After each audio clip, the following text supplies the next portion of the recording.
the second year student, master student from the program of Hispanic Languages and Literature. And thanks, Lagos, for the invitation. Thanks, Jennifer, very much.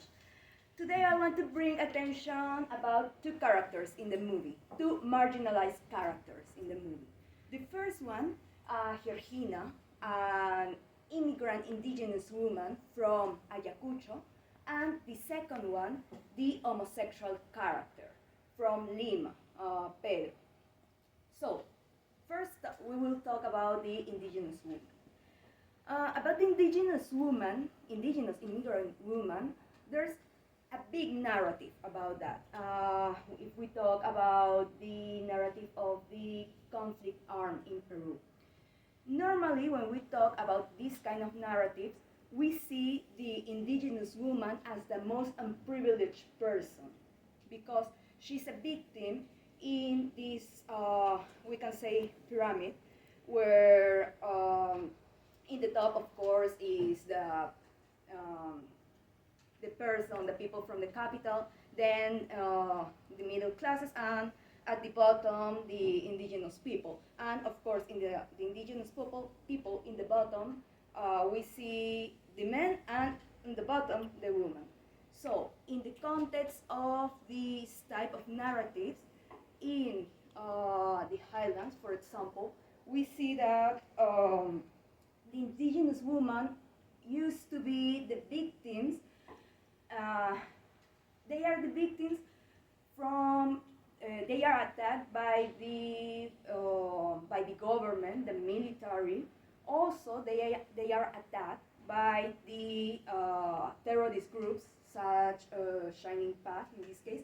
But they are also victims in the context of their own community, because we have to understand that the Peruvian society, all, not only in the coast or the capital, but also in the highlands and the rainforest, all is a very conservative society and a very patriarchal one. So, in this context of the narrative of the conflict arm, normally the woman is the person who has the worst part. But it's very interesting in this movie that we see the indigenous woman in another context, in the context of the capital. And we also see a different kind of narrative because it's not the usual narrative of the persons in the highlands, the indigenous people in the highlands who suffer from the military, but also from Shining Path. We see in this case a woman who is in the capital and whose child is abducted. We also need to understand that since she is an unprivileged person, she's going to have the worst part in this story, because differently, if we compare with the homosexual character, the homosexual character is going to escape from this context, most probably.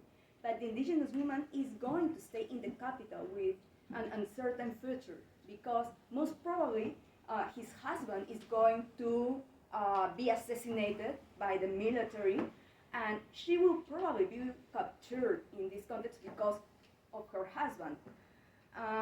And she will never find her daughter. So her future is uncertain totally. The other unprivileged character or marginalized character is the homosexual one. It's very interesting that the movie brings attention to this homosexual character, because if we see or we think, because in the 80s in Peru, it emerged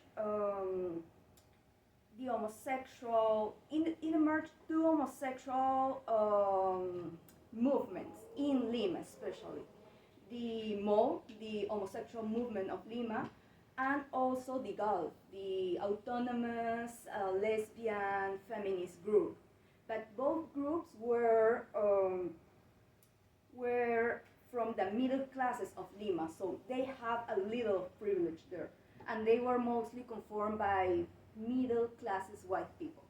So we see this middle class homosexual character in Lima who has a little of privilege, but let's remember, he comes from a conservative society, so his privilege is somewhat unstable. So he empathized with this indigenous woman, and he helped in her case. But because of that,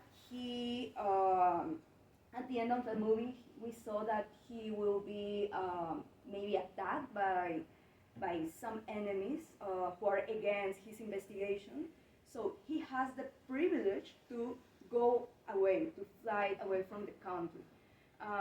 That also has a correlation, an historical correlation in Peru, that it's the Setzal in the 80s, where a lot of people, mainly homosexual and lesbians, went away from Peru to mainly the United States, to Spain and other countries. And yeah, so we have two marginalized characters, one who obviously her future is uncertain, and the other one has a little future but as an immigrant and maybe an illegal one. So, but yeah, that's one thing that we have to think about the movie. But I also want to have your commentaries. What do you think about this movie? What